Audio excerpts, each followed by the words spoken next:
As long as the Colosseum stands, Rome shall stand.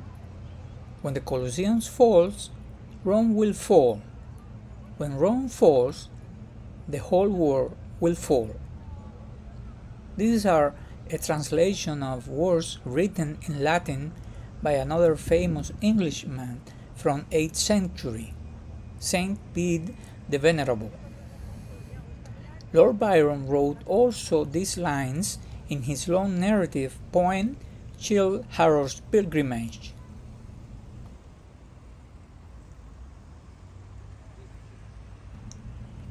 Early in the morning and late at night, my path to and from my Airbnb always has one meeting point, the Roman Coliseum. Unidentical feelings always overwhelm me. That stone giant had been there for almost 2 millennia, an undisturbed witness to generations of men who had erected, visited, stripped it of its marble garments, seen it weather political storm and natural disasters, and today visited as a true temple of Roman history. It is impossible not to feel in awe when you see it from afar, and to be dazzled by its crushing stone stature when you reach its feet. These stones that surround it have been trampled by thousands of men in 2,000 years, and have witnessed terrible and violent changes. Today, they are silent vestiges of the human history of this city.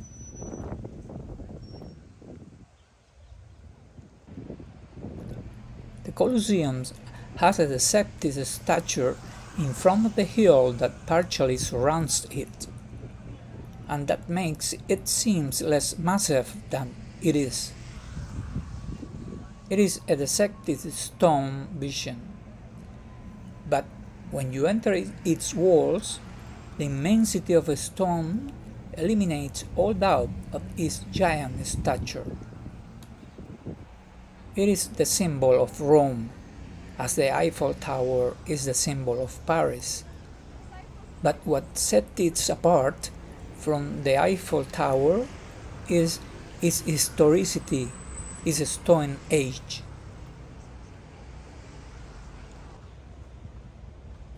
In a city that claims every corner as an icon of human history, the Colosseum overwhelms and claims its prominence. It is the image of a human generation that is no longer with us, but that shaped history, philosophy, and the deepest roots of Western civilization.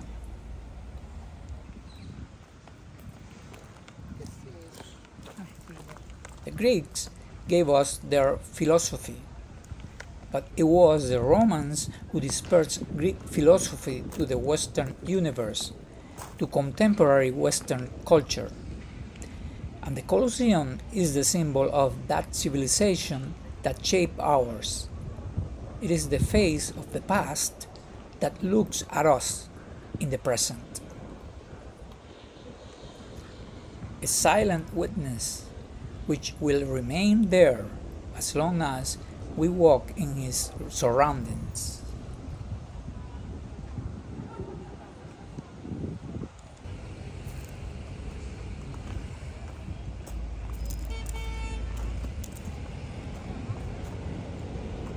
Actually, starting the day and ending it by walking around the Colosseum was the highlight of my days in Rome.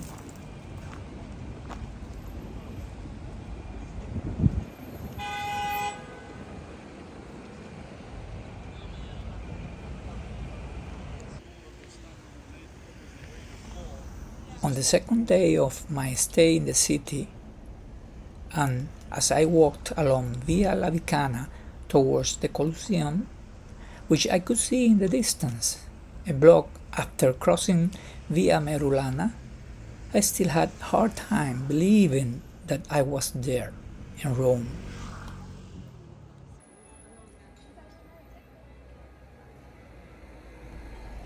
It is an image that I will never forget and that will remain in my memory for a long time.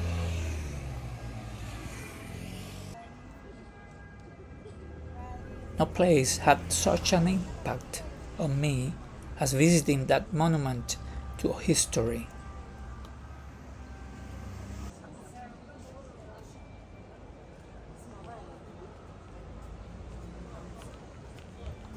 There is nothing to decorate it.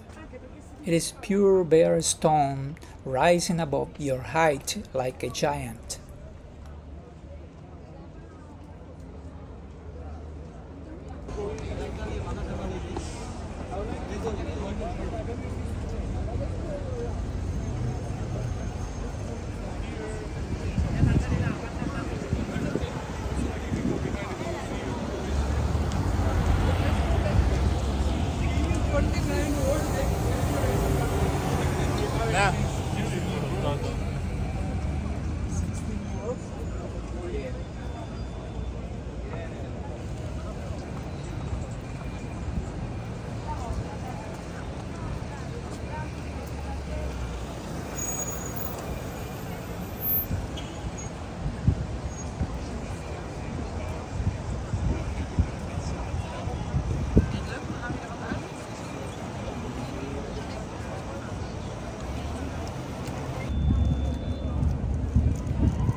It is interesting to see how people look at it.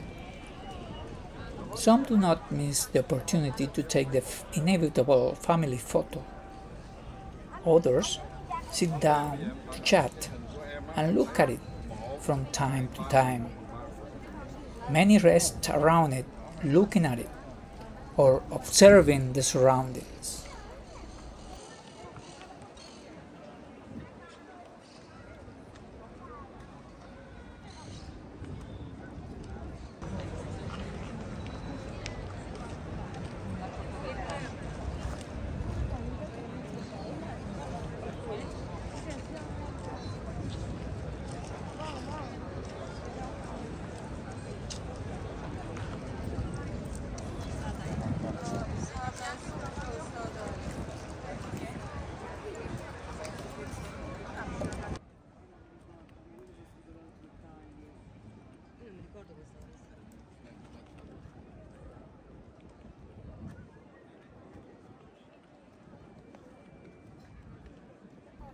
There is nothing particularly beautiful or pretty, nothing to adorn it. The few strips of grass have no flowers.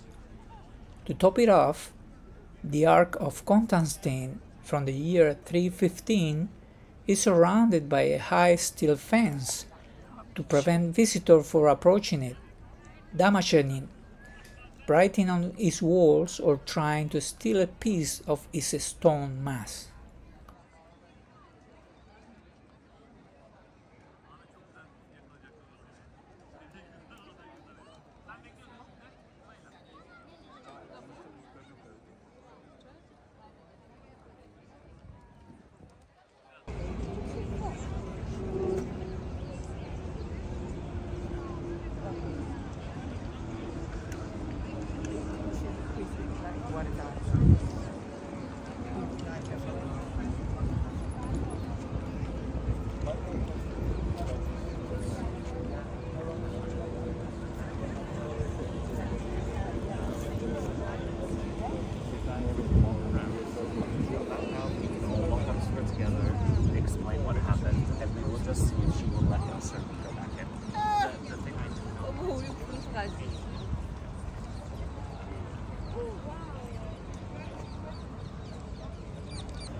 istemiyorlardı. O yüzden bir daha baktım yani.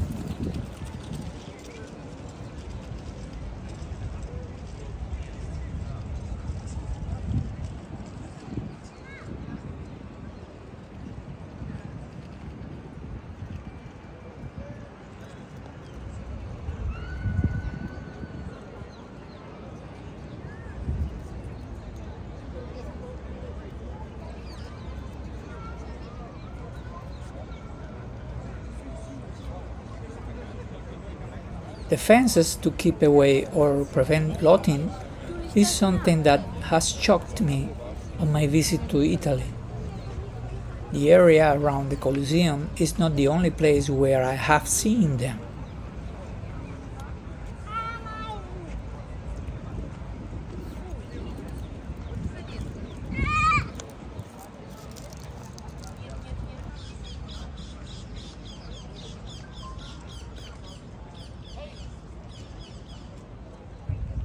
Fatto?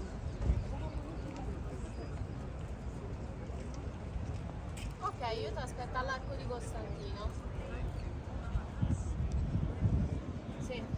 While I understand the necessity to protect the heritage from pillage or misbehavior from some irresponsible people, the fences make hard to appreciate the extraordinary details of the remains of the historical heritage of Rome.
The Ark of Constantine is a triumphal arch dedicated to the Emperor Constantine the Great.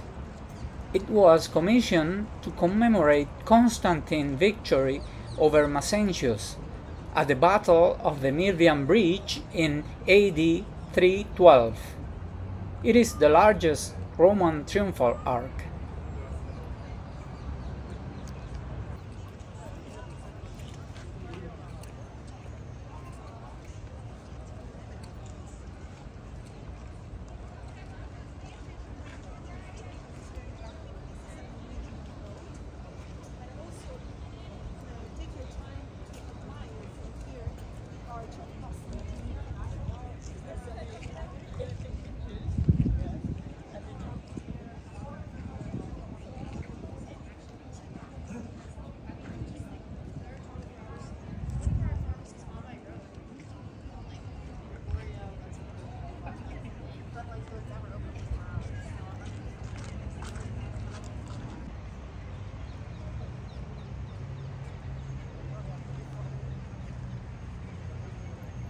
Tourists are a heterogeneous mass of individuals with different interests, sensibilities, and intentions.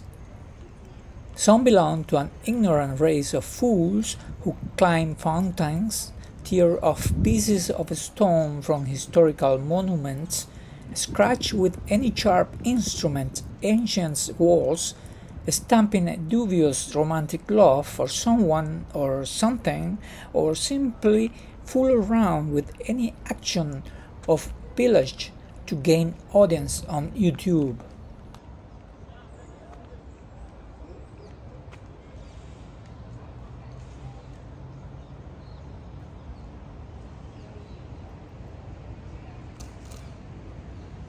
It is an irony of fate. Today, the walls that men raised 2,000 years ago in celebration of conquest and victories, often filled with pillage and destruction, had to be preserved from the pillage of modern men with steel bars.